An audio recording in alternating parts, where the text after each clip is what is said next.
Today we'll solve a LeetCode hard problem together. The question is to make a Sudoku solver.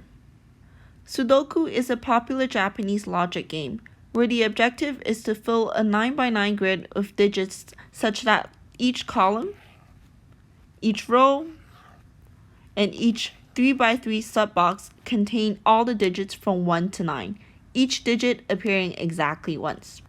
For example, the number 3 will have to go here because there has to be a 3 in this box, but it can't be in the first row, or the second row, or the second column. So where do we start? The first thing to realize is that with a game solver such as tic-tac-toe or chess, we can usually use recursion or backtracking. This is because logic games usually contain steps that are reproducible, and computers can make mistakes and backtrack itself to the correct solution.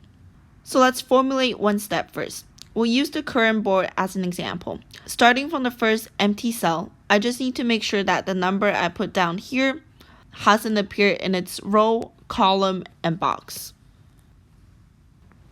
Here, I've defined a helper function called canPlace, which takes in the board, the row index, column index, and the number. For every cell in that row, I check if the number already exists and return false if the condition is met. Same thing with column. To check the 3x3 box, we have to do some math. I've written mine down, but it's always good to check.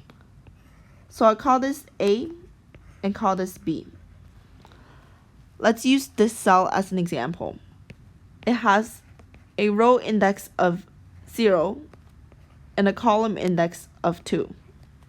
When I equals 0, A equals 0 minus 0 plus 0, which is 0, and B is 2 minus 2 plus 0, which is also 0.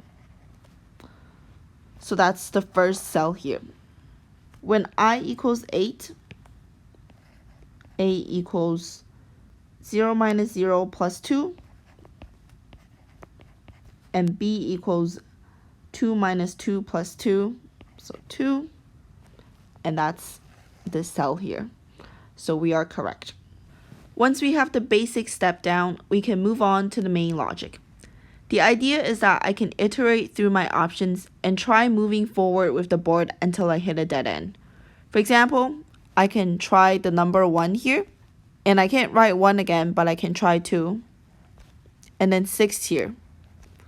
But if I weren't able to put in any numbers here, that means the 2 I put here was invalid. So I'd backtrack it and replace it with the next available option. In Python, it will look something like this. We'll start from the beginning of the board and iterate through each cell. For each empty cell, we'll try to place any digit from 1 to 9. If we can't place a digit, we'll put it on the board and move on to the next cell by calling recursion. If the recursion returns true, we're happy here. However, if it returns false, that means the number we just put was invalid. So we need to clear the board and try the next available option. If we've tried all the options but nothing worked, that means the current board is invalid. So we need to return a false signal back to the caller to indicate that we need to backtrack. And if we repeat these steps, we'll end up with a correctly filled out board in the end. This is a pretty good solution, but can we make some improvements here? Let's first take a look at the canPlace function. It's called at each step. So for each step, we have to check all the numbers in the row, column, and 3x3 box to see if a candidate is valid. It's an ON operation here. Can we make this O1? Pause the video if you need some time to think. The idea here is that if we use a hash table or a list to keep track of if a number has appeared in the row or column or 3x3 box, we don't have to redo the calculation every time. The next improvement is that we're starting from the beginning of the board every time we call the recursion. So instead of doing that, we could keep track of which position we're at and start at the next cell instead of the beginning. So let's implement the change. I'm initializing the row tracker, column tracker, and box tracker as 2D arrays. The outer list is the row index and the inner list is the number. What this means is that if number 1 has appeared in row 0, then we'll set it to true. So as an example, the number 8 here is present in row 2. So the row tracker at index 2 and 7 should be true. Now let's look at the canPlace function. Note that we have to subtract the number by 1 because we place number 1 to 9 on the board, but our indexing starts with 0. So now instead of looping through every number, we only need to do one check for each row, column, and box to determine if a number has appeared.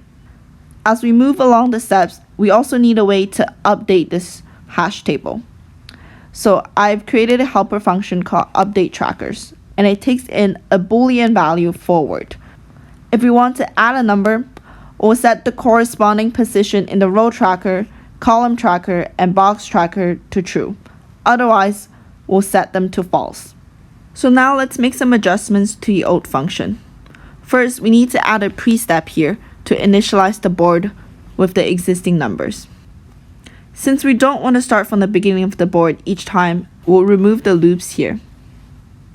Instead, we'll keep track of the position of the board and call it at the next cell at each recursion. This also means that we need to do some validation to check the position indices. For example, when the column number is equal to 9, that means we need to move on to the next row. However, if the row number is equal to 9, that means we've reached the end of the board, so return true here. Now remember, on top of updating the board, we also need to update the trackers so the trackers can have an accurate representation of the numbers present. Finally, if the cell isn't empty, we simply move to the next cell. So this is an improved solution with a much faster runtime. Thank you for watching. Let me know what you think, and if you want to see more of these LeetCode related questions in the future.